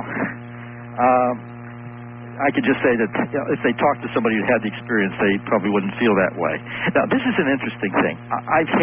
This is a very subtle point, but I've had people say, well, even though I was terrified and I went through the mill with these experiences, and I've had some physical after effects that were unpleasant, etc. Still, in some level, my horizons have been expanded. That's unmistakable. I have a new sense of the universe that's very different than that I had before these experiences and so forth. So on some level, it's had positive aspects, which is, of course, I think quite true with a lot of people. But I have never met a single abductee who, when I asked him, would you want your child to go through this, who ever said yes. Exactly. Wildcard Line, you're on the air with Bud Hopkins. Hi. Good evening, Art. Good evening. This is maybe a little off the topic. Colonel Corso, when he was on your show, and I just remember fleeting references to this, and you may be able to fill in more detail. Okay. He referred to hostile acts in the air, I believe it was in the air, by alien spacecraft. Does this register at all with anything Bud knows about? He asked about what in the air? Hostile acts in the air? Hostile acts in the air. Yeah, he said there had been some hostilities from the aliens, which was one reason for secrecy. Yeah. Yep. Well, I'll give you a response, and then Bud will. I would say that what our government cannot control and does not understand, it will not admit exists. That's just a quick one from me. What do you think? Did you read Corso's book? Have you heard Corso? What do you think? Incidentally, one quick thing. Alan Hynek used to have a cartoon which showed a couple of overweight Air Force generals leaning over the shoulder of a radar operator who was showing these blips on the screen. And he said, one officer said to the other, I don't know. He said, why don't we shoot one down and see if they're friendly? But the thing here is that as far as hostile acts, we have some cases, especially one that occurred off of Cuba that was picked up by our listening devices, I believe NSA operatives, of a couple of Cuban MiGs intercepting a UFO, and when one of them was ordered to, when it got a radar lock on, to fire its missiles, the plane disintegrated. Which would seem to be, from the point of view of the UFO, a where did that defensive. Now, where did you get that report, Bud? Well, this has been widely reprinted in. I believe Tim Good goes into that case in a book, Top Secret, but it's a well-known case. Now, this was all picked up by Spanish-speaking American people who listen in on all the radio transmissions from Cuba. Now, this happened, I believe, in the 70s. It's quite a long time ago. Now, this is another very interesting thing. If this were fantasy, if UFOs were a product of human fantasy, we would have all kinds of battles. People would be wresting ray guns out of the hands of the aliens. There would be shoot-em-ups, and look at the movies we have and so on. Yeah, we don't really get those reports. And certainly the UFO occupants seem to have the technology to blow anything out of the sky if they wanted to. Well, before we leave movies, I've got to ask you. You must have seen Contact. Yes. What did you think? I didn't like it. You didn't like it? No, I didn't. I thought it was long, slow, rather boring, and muddled. Very interesting. I interviewed Leonard Nimoy the other day, and he said virtually the same thing. Oh, really? Yes. Well, it was certainly not a movie, and this is on the critical level. I think that Jodie Foster is a very cool intellectual actress, and when you put a very cool intellectual actress in a very cool intellectual screenplay, then it gets really chilly. So I didn't think much of it. What did you think of it, Art? I liked it. You did? Well, the special effects were great, but I didn't. I didn't really like it. The aspect of it that I liked, Bud, was the business about faith. In other words, Jodie Foster, at the critical moment, could not muster up the words, true or false, to indicate she had the faith. And yet when she came back, she was asking everybody to accept what had occurred to her on faith. Yes, right. So I thought that was intriguing. Well, I tell you, one of the, interestingly, this having been written by Carl Sagan, and I recently published a piece in IUR, the Center for UFO Studies newsletter, on my dealings with Sagan. This is part of my ongoing autobiography that I'm writing. But at any rate, here's a man who was very, very firmly an agnostic, if not atheist. And he discouraged people praying for him as worthless when he was very, very ill. And I cannot believe that screenplay faithfully reflects his position. Well, it was tender, actually, with respect to his real position, I think.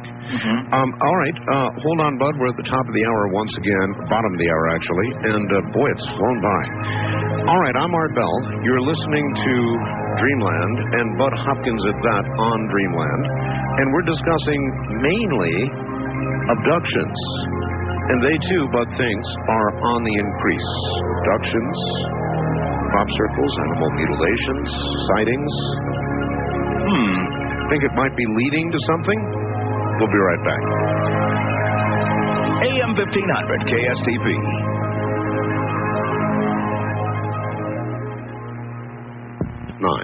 Tell them Art Bell told you to call. That's 1-800-406-0469. Back now to Bud Hopkins. Bud, somebody asking you to comment on the Travis Walton abduction. On the Walton case, I interviewed Travis Walton and his boss, and it was one of the more interesting interviews that I've ever done. And for some odd reason, we appear to have lost Bud. So I can't ask him that until I get him back on the line.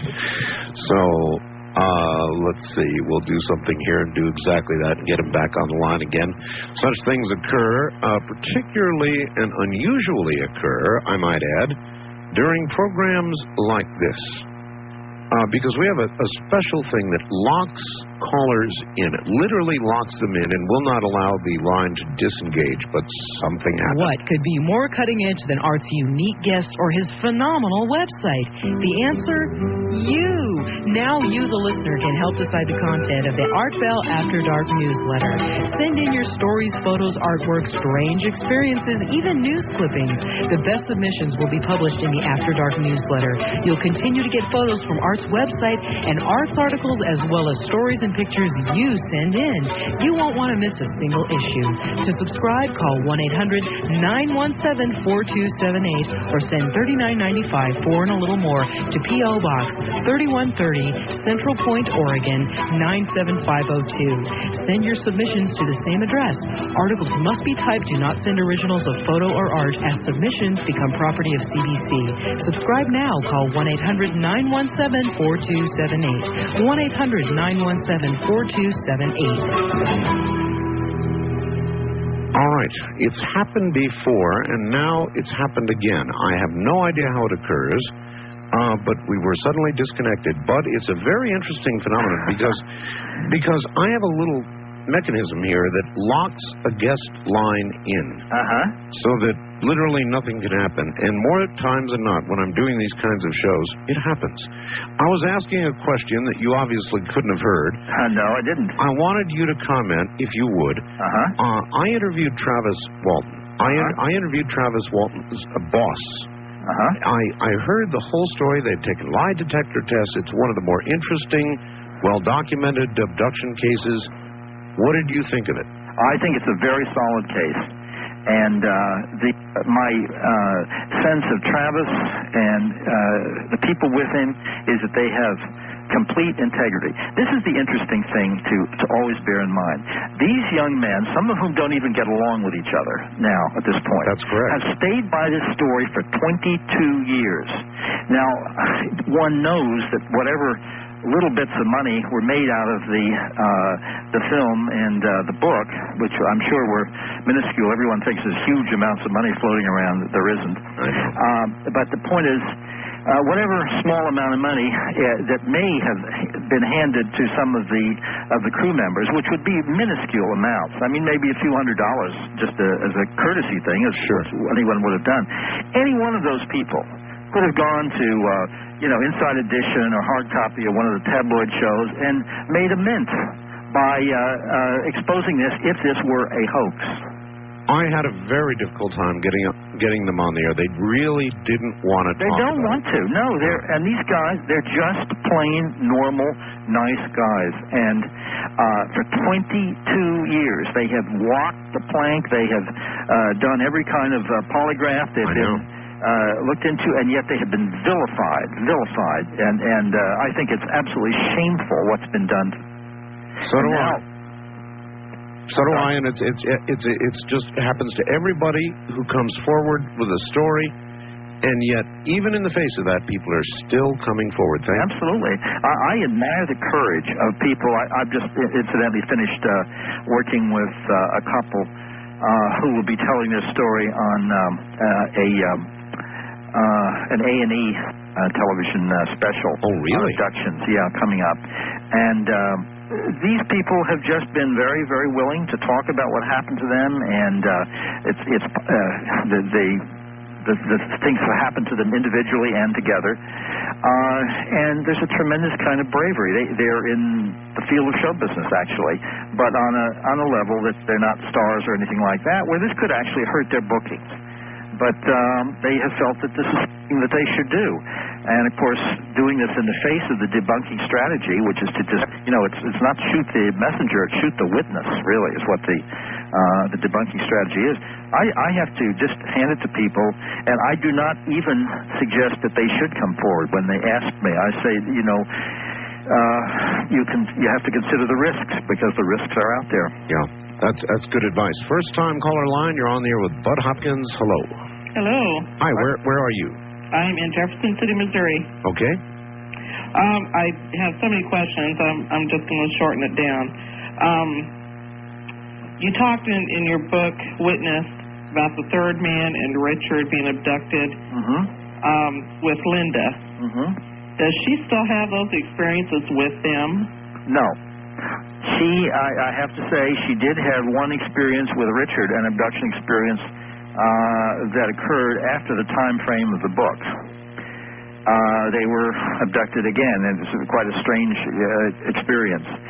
I have a tape recording from Richard dealing with that very briefly. But Linda is the kind of person who doesn't really want to explore her experiences. She wishes it would stop. She doesn't like what's happened. It's created a lot of havoc within her family and with her children, and so I have a feeling that she might downplay certain recollections when she talks to me.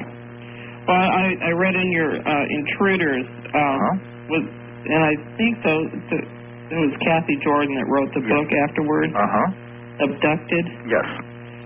I'm always curious. Are you still in touch with some of these people? Do they still go through their experiences? Absolutely. I have a huge network. I've worked with now over 600 people, one-on-one abductees that I've dealt with. This is over the past 20-some years. And I am in touch frequently with some of the abductees. I try to chat with them whenever I can. It's a huge number of people. Of course, I don't keep in touch with 600. But I was about to ask how you vet the cases. In other words, there are probably people constantly writing you. I can only imagine how many letters. Oh, it's awful. I would say, incidentally, that I receive every single day, through letters or phone calls or whatever, at least 2 new potentially strong abduction cases. Now, that's amongst all the other letters that are more ambiguous. but I mean, 2 a day that require investigation. Now, this could be in South Africa or Zimbabwe. Or incidentally, I'm going to be traveling very shortly to first to Australia, to several cities, giving lectures, and then to I'm going to Germany, to Dusseldorf, to a conference, and then to Acapulco, and then to Brazil, and this is all before Christmas. That's a lot of travel. It's a lot of traveling. Well, this is the subject is one that people here discussed, and I'll be talking about the witnessed subject matter too in that. But the point is, in those cities, I inevitably run into other abductees and try to find someone for them to work with in those particular cities. We have. I presided over a small support group, actually, in Rio de Janeiro a couple of years ago, and I've done the same thing in Brisbane, and we'll be doing it again. So this is a global phenomenon, and there's no possible way that the people can find qualified, sympathetic investigators, hypnotists, therapists, to work with. That's a good question. So what do they do? You said there are support groups. Are those, you've got a website, right? I have a website, yes. And I also have a post office box that people can write to me the old-fashioned way. All right. And that is, you write to me, care of IF. That stands for Intruders Foundation, but just IF. Box 30233. 30233. Right. New York, New York. And the zip is 10011. Got it. People want to drop me a note about their experiences, and I have a network of people around the country and some people in foreign countries who I can refer people to. It's far from as large a network as we need, but we're trying to work on it and to expand it all the time. All right. Wildcard Line, you're on the air with Bud Hopkins. Hello. Hello, Art. How you doing this evening? Fine. Hi, Bud. Hi there. You know, I've read Intruders and what is that, like a 12-year-old book? 10. Well, it's a great book. It's a great book. And I appreciate your writing, and I agree on you with a lot of points about abduction. However, I don't necessarily believe in it to this day, even though I think your books are extremely interesting. But I did want to ask you, you know, first of all, I don't quite follow you on the genetics part. I don't think they're interested in our genetics. This is just a personal view. If they are there, indeed, I think they're long since passed on that genetics technology and probably no interest in that whatsoever. But I would like to ask you, I'm scared of UFOs, personally. I've seen 12 of them that were extremely close and very unheartening or disheartening. And at the same time, I'm more scared of what comes after it, the helicopters, the military contingencies. And what's your opinion on do you think we really have anything nailed as far as the UFO, the ET syndrome, or do you think we're just not in cahoots at all to this day? And well, actually, that's a very good question. In other words, he's right. There are frequently helicopters and military personnel involved either during or after an event. Yeah. Well, this is the thing first, Art. It is, in essence, something you hear about, but which is very, very rare. In other words, of the 600 or so people I've worked with who have, I have felt had abduction cases that I had no reason to disbelieve whatsoever, I would say only a very small handful of those people seem to report what would seem to be government interference with them. Debbie Jordan actually being one, and she's a woman of extremely high credibility. But this is the problem. If there are literally, as we believe, and I think the evidence is very strong for this, that there are literally millions of abductees, there is no possible way that the government, we don't even have 500,000 people in the Army, that the government could harass or surveil or whatever, even a tiny percentage of the number of abductees that actually exists.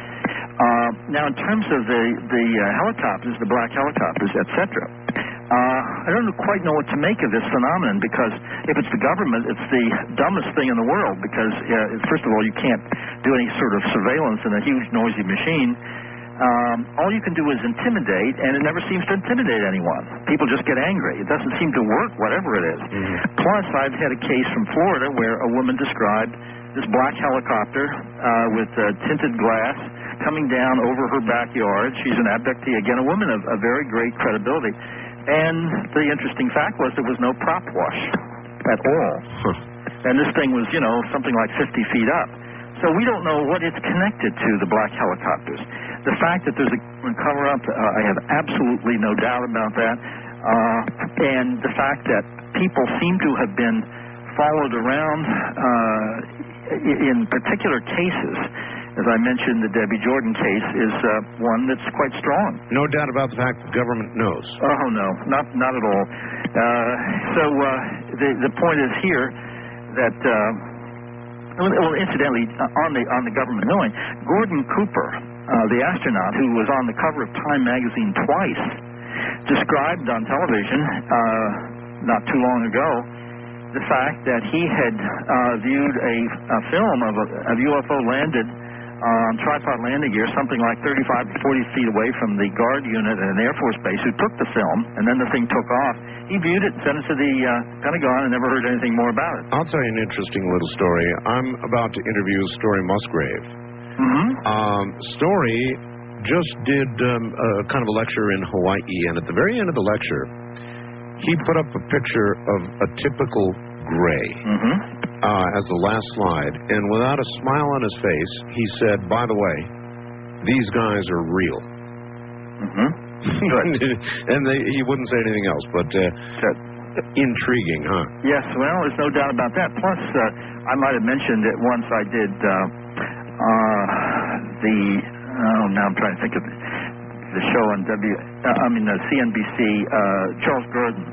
At the end of the show, he said very, very directly that a number of years before, he had been having dinner with Senator Bill Bradley from New Jersey, along with Dustin Hoffman. And Dustin Hoffman had simply out of left field asked Bill Bradley, was there anything to the reports that we had crashed, wreckage, and bodies and so forth? And Bradley said, absolutely, it's true. Bill Bradley's not a clown around type. Not at all. East of the Rockies, you're on the air with Bud Hopkins. Not a lot of time. Hello. Hey, Art, this is Dave from Cape Coral, Florida. Hi, Dave. I bought Mr. Hopkins' book Witness today, and I was wondering, I haven't had a chance to read it yet, but where are the aliens coming from? And since interstellar space is such great distances, what are their methods of travel and propulsion? Well, do you think you know the answers? I know the answers to none of those questions. I want to make it clear that Alpha Centauri, which is the closest star, if I'm suddenly I'm not sure. I think it is Alpha Centauri. I believe it is. It's the closest star. That it seems now to have a planetary system, and if it has a planet which supports life and so forth, and it's an advanced culture and so on and so forth technologically, and they could travel at the speed of light, they could get here in 9 years. Half the speed of light. 9 years. 9 years. That's now, doable. That doesn't seem too impossible to me. No, indeed not. West of the Rockies, you're on there with Bud Hopkins. Hi. Hello, I'm calling from Boise, Idaho. Yes, ma'am. And I've heard Bud mention before a 9-year-old girl that was rushed to an emergency room after she was slashed on the side of her neck during an abduction. Did you hear about that? Now, tell me this again. Which case? A 9-year-old girl? Yes, and she was slashed down the side of her neck. And yeah, yes. That's the Florida case, yes. Okay, I wanted to know what happened with that when she went to the emergency room. What did the doctor say? Or that's a complex story, but essentially they put something like 15 or 18 stitches in her. It's across her chin and below her lower lip and goes around the side of her face. I know the little girl, and I've seen the scar, which is quite noticeable. Nobody knew what it was. It was sewn up. Perhaps they didn't actually need to do that because these things seem to almost heal miraculously. But the problem was that there was the suspicion that, the story that came out was the family where this happened said that they had a big Labrador Retriever, which is very sleepy, and the little girl remembered waking up and seeing this big face looking at her. And that's all she remembered. And so the family decided the dog must have taken delicately one big, thick claw and scratched without waking her up, I should mention, at that point. I mean, it's something that made absolutely no sense, and so there was, the dog was under suspicion, but that literally made no sense to the doctors. This was a scalpel-like cut, and the scar is still there, and the little girl is still having experiences. But that's an extreme case in the sense that the scar is right on her face and quite noticeable and quite long. Does that happen often? Where no, that's extremely rare. No, all right. Look, we're at the end of our time. Let me do something productive and give your address here. Simply, folks, if you want to get hold of Bud, write to IF, Box 30233, New York, New York, 10011. Is that correct, Bud? That's correct, and I thank you very much for presenting that. And your books, of course, are available nationwide, worldwide, any bookstore. Go in. If they don't have it, they can get it, right? Absolutely. Excellent. Bud, it has been a pleasure. You've got a lot of traveling to do, and we'll catch up with you on the other side of that, I'm sure. Okay. Thank you very much, Art. I appreciate it. Good night, my friend. Keep up the good work. Thank you. Take care. Okay. All right. There you go. Bud Hopkins, folks. And it has been a pleasure. I want to take a moment out to say my book, The Quickening, is now generally available nationwide. Same deal. Go into any bookstore, the bookstore of your choice, and ask for it. If they don't have it, they can get it for you. It's called The Quickening, and I think it is increasingly important since what was written about we now appear to be right in the middle of. The Quickening by Art Bell. If you'd like a copy of this evening's show or any program we do, any Dreamland program, or Coast with a guest, call 1-800-917-4278. Good night. AM 1500 KSTP. This has been Dreamland, a program dedicated to an examination of areas in the human experience not easily nor neatly put in a box. Things seen at the edge of vision, awakening a part of the mind as yet not mapped. Yet things every bit as real as the air we breathe but don't see. Please join us again next week at this time for Dreamland.